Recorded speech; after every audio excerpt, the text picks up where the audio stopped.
এখন কাঁচা আমের মৌসুম। আর এই কাঁচা আমের মৌসুমে এভাবে কাঁচা আমের টক ঝাল মিষ্টি তেলের আচারটা বানিয়ে পুরো বছর জুড়ে সংরক্ষণ করতে পারেন, একটুও নষ্ট হবে না। আসসালামু আলাইকুম এভরিওয়ান, কেমন আছেন সবাই? আশা করি অনেক ভালো আছেন। আপনাদের দোয়া আলহামদুলিল্লাহ আমি অনেক ভালো আছি।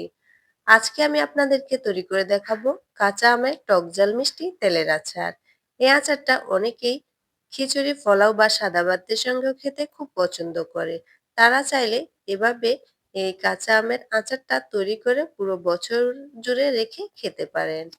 তো মজার এই কাঁচা আমের আচারটা তৈরি করার জন্য এখানে আমি ১ কেজি কাঁচা আম নিয়েছি। আমগুলোকে আমি খুব ভালোভাবে ধুয়ে নিয়েছি। এবার একটা পরিষ্কার কাপড় দিয়ে আমগুলোকে খুব ভালোভাবে মুছে নিব। মুছে নেওয়া হয়ে গেছে। এবার একটা আমকে আমি এভাবে ছুরি দিয়ে কেটে দেখিয়ে দিচ্ছি। ঠিক কিভাবে আমগুলোকে কেটে নিবেন। এভাবে মাঝ বরাবর আমটাকে কেটে তারপরে আমের ভিতর থেকে বীজটা ফেলে দিব।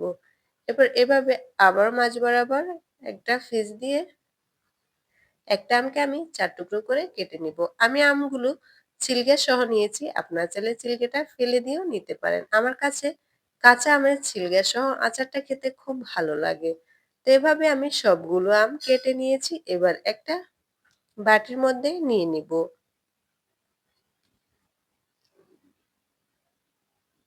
বাটির মধ্যে আমগুলো আমি নিয়ে নিয়েছি। এবার এর মধ্যে দিয়ে দিচ্ছি ১ চামচ লবণ, ১ চামচ দিয়ে দিচ্ছি হলুদের গুঁড়ো, ১ চামচ দিয়ে দিচ্ছি মরিচের গুঁড়ো।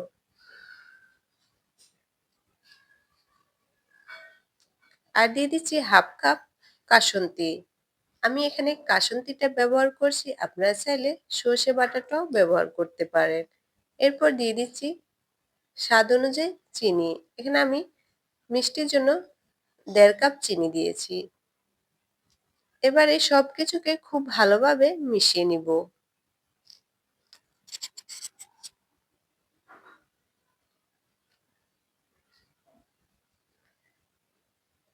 খুব ভালোভাবে আমগুলোকে মিশিয়ে নেওয়া হয়ে গেলে এরপর ঢাকনা দিয়ে ঢেকে আমি রেখে দিব ১ ঘন্টার মতো।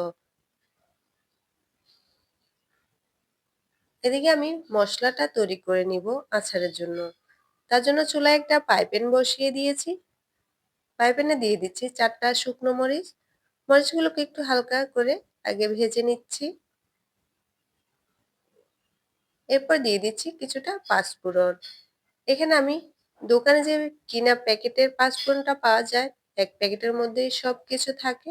সেই পাঁচফোড়নটাই ব্যবহার করছি। আপনারা চাইলে আলাদা, আলাদা করে কিনে সেটাও ব্যবহার করতে পারেন। মসলাগুলো ভাজা হয়ে গেছে, এরপর ঠান্ডা করে গুঁড়ো করে নিব। আর এদিকে আচারটা তৈরি করার জন্য একটা ফ্রাই প্যানে আমি পরিমাণ মতো দিয়ে দিচ্ছি সরিষার তেল। তেলটা একটু গরম হয়ে আসলে দিয়ে দিচ্ছি ১ চামচ গোটা পাঁচফোড়ন। দিয়ে দিচ্ছি ১০-১২ কোয়া গোটা রসুন, ২ টো তেজপাতা আর দিয়ে দিচ্ছি ৪ টা শুকনো মরিচ। মসলাগুলো একটু ভেজে নিয়ে এরপর আমগুলো দিয়ে দিচ্ছি। আমের চিনিটা এখনো পুরোপুরি গলে নাই। যখন গলবে তখন আরো অনেকটাই পাতলা হয়ে যাবে, মানে পানি, পানি হয়ে যাবে। দেখুন চিনিটা গলার পর অনেকটাই পানি, পানি হয়ে গেছে। এবার এই আমগুলোকে এভাবেই খুব ভালোভাবে জাল দিয়ে, দিয়ে পানিটা টানিয়ে তারপরে আচারটা তৈরি করে নিব।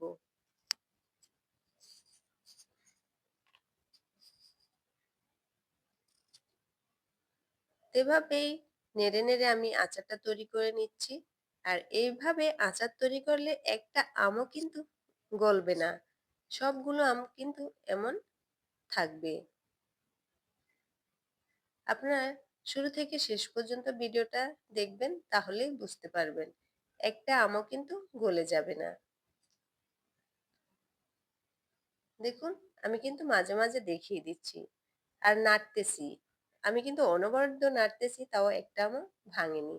ঠিক এভাবে আপনারা যদি আচারটা তৈরি করেন, আচারটা অনেক দিন যাবৎ ভালো থাকবে। আচারটা প্রায় হয়ে এসেছে। এ পর্যায়ে আমি ভাজা পাঁচফোড়নের গুঁড়োটা দিয়ে দিয়েছি। আমি পাঁচফোড়নের গুঁড়োটা একটু মিহি করে গুঁড়ো করে নিয়েছি যাতে আমের সঙ্গে খুব ভালোভাবে মিশে যায়। এবার খুব ভালোভাবে আবারও নেড়ে মিশিয়ে আরো কিছুক্ষণ জাল করে নিব, যতক্ষণ না আম থেকে পানিটা শুকিয়ে যায়। তো আচারটা আমাদের তৈরি হয়ে গেছে, এবার একটা সার্ভিং বলে নিয়ে নিচ্ছি। দেখুন তো কতটা সুন্দর হয়েছে আচারটা। আর আচারটা খেতে এতটাই মজার হয়েছে, কি বলবো আপনাদেরকে। আপনারা বানিয়ে না খেলে আমার কথা আপনাদের বিশ্বাসই হবে না। তো এভাবে বাসায় একবার হলেও ট্রাই করবেন। আজকের মতো এ পর্যন্তই। আল্লাহ হাফেজ।